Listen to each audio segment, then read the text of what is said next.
Just as we did this morning with understanding, we all had that understanding of what is Tier 1. Jenny and Courtney are going to go through what is Tier 2. Those students who are not as responsive as we would like them to be in that core tier base part of our pyramid. And it's really an effort towards unifying a process, and that's again that collaborative effort with all departments, special ed, behavior, academic. You know, it was interesting in some of our meetings, just within our group, we were throwing out different acronyms. People were still using SAT. Some people in this room may not even know what SAT is if they're new to Kenton County.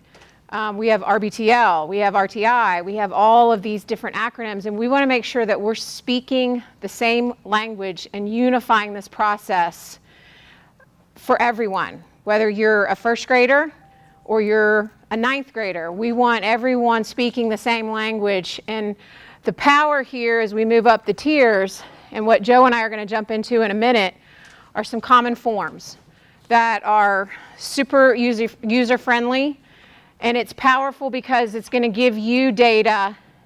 It's going to create a database for you that many of you are trying to scramble and do on your own. And Joe will let you see the power of that.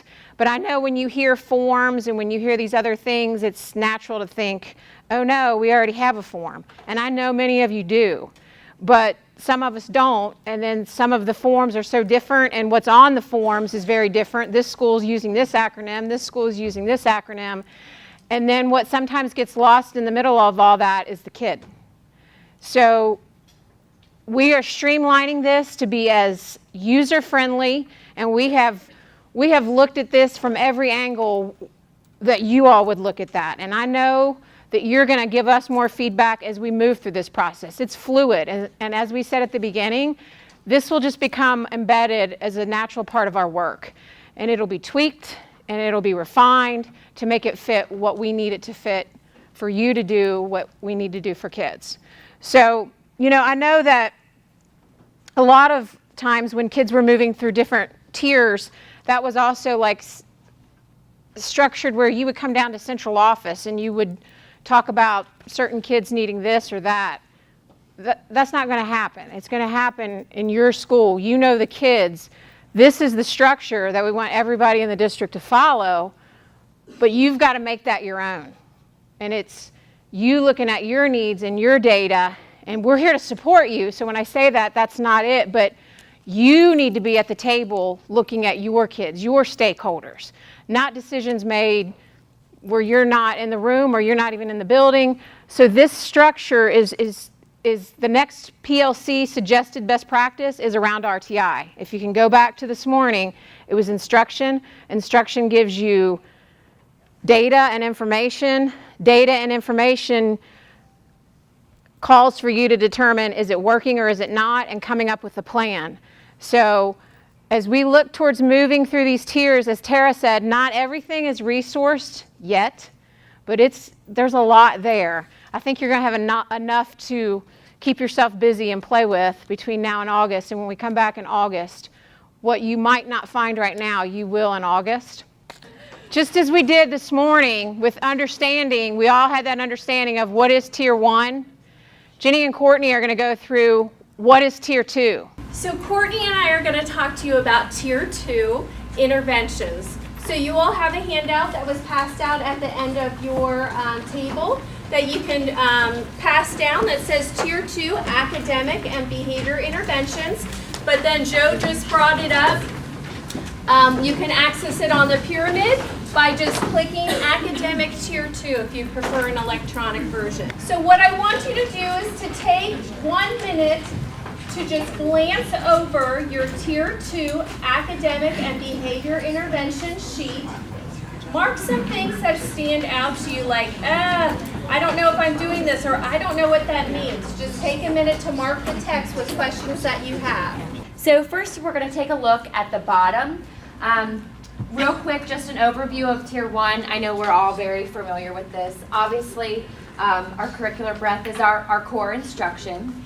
Our curricular focus is going to be appropriate grade level content standards for all students. as well as a school-wide PBS, or PBIS, it's social emotional learning. The time, it's different between buildings, whether you're elementary, middle school, high school. I know everyone has a different structure for their schedule. The group size, it's the whole classroom for Tier 1. And the frequency of progress monitoring is at least 3 times a year. And then our Tier 2. Yep, so our Tier 1, like Courtney just said, everybody's getting our Tier 1. But hey, like we talked about, I'm not responding to those interventions. There's those 15 to 20% of kids, I'm not responding to instruction in the core. I'm gonna move over to our Tier 2. I'm gonna still get everything I got in the core, but I'm adding in interventions from an interventionist, a general education interventionist in your building. So what does that mean? It means that I'm getting targeted instruction on specific skill deficits. So we're not just throwing a lot of different things at it to see if it sticks. We're pinpointing what's that deficit area and providing that explicit instruction.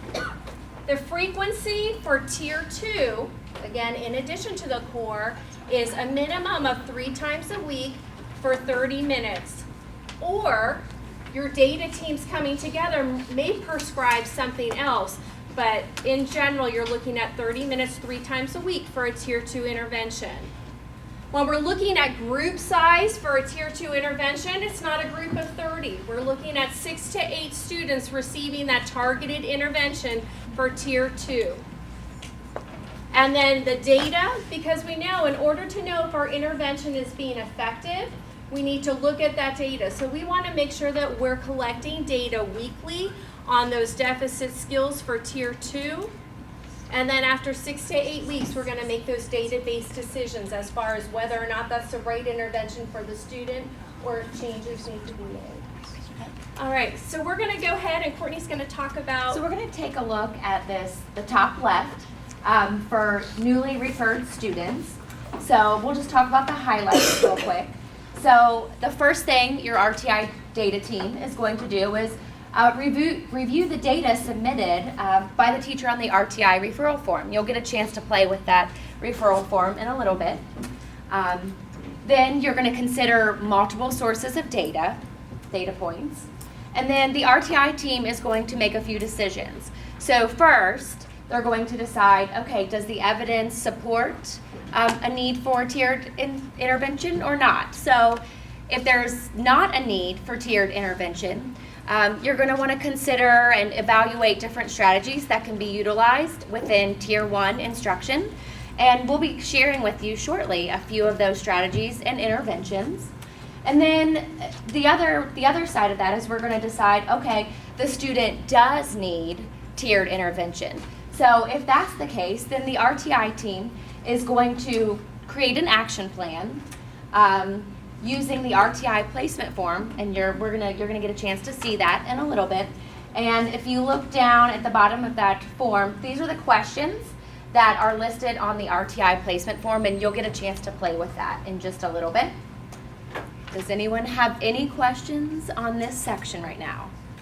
And you're probably curious about the form. You'll get a chance to play with that, see that in action. It's very easy to use. So some of you are saying, hey, I feel really confident with my MTSS system, my RTI system that's in place, and I already have students that are in a Tier 2 intervention. What does that mean for me and my school? What are my next steps? So we're looking at the right-hand side here of your sheet for students who are already in a tiered intervention. So they're going to be entered into that RTI spreadsheet, because what we want you to be able to do is at a moment's kind of request can say, hey, I know I have this many students in a Tier 2 intervention, this many students requiring a Tier 2 reading intervention, this many in a Tier 3 intervention, to help you make those decisions for your building. So we've worked as a team to design a data collection tool to help you with that. So all students already in a Tier 2 intervention are going to be entered into that RTI spreadsheet that Joe and Shauna are going to talk about. And then as a team, you're going to determine if those kids who are already receiving that intervention need to have supports increased, decreased, because you guys have done such an exceptional job matching up the intervention to the student deficit, Or maybe you're saying, hey, they're making progress, let's stay the course. I think that they're on a good trend. I don't think we have to do anything else. And that's the decision that you're going to make as a team. And you're going to document on that RTI spreadsheet what the team decided at that meeting. So you have an ongoing list and documentation of discussion around that student and next steps. So it's all in one place for you. And then just like Courtney said for our Tier 1, it's those questions that we're reflecting in our data teams. Do we need to adjust the goal? Do we need to adjust the intervention? Do we need to look at whether or not that intervention is being implemented with fidelity, and have those questions as a team in making decisions for students? All right, let's look at your sheet. At the beginning, Courtney and I had you mark the text for lingering questions. So now that we've given you an overview of Tier 2, are there any lingering questions about Tier 2 that we didn't answer for you?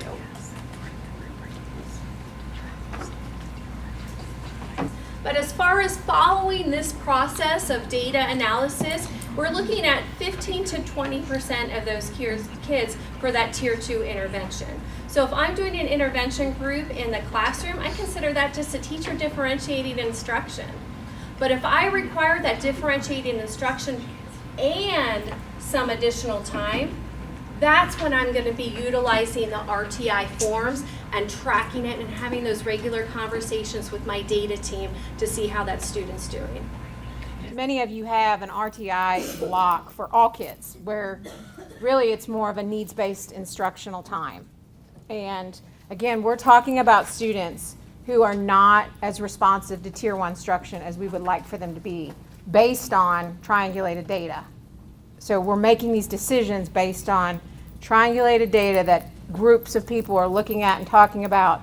This isn't that block of time where you may have RTI in your schedule and Joe's a student who's consistently hovering at the 75th percentile and is, performing well on classroom assessments. Joe's getting needs-based instruction. That's not the same as RTI. It's not at Tier 2 or Tier 3. He's getting just good old-fashioned, differentiated, needs-based instruction, if that helps clarify. So when we think about our data notebooks, you don't have to keep track of every kid. If I'm a high school teacher, I have 130 kids. Most of those, 80 to 85% of them, are going to be fine in just Infinite Campus keeping track. I'm checking points, assessments, that kind of stuff.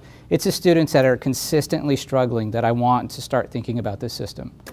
And I think when you look at the interventions and strategy sheets, that'll kind of clarify as well, because you'll decide, okay, are we giving these kids the strategies that are in the Tier 1 classroom, or are these specific interventions, and those are the kids that you're tracking if it's listed as one of our interventions.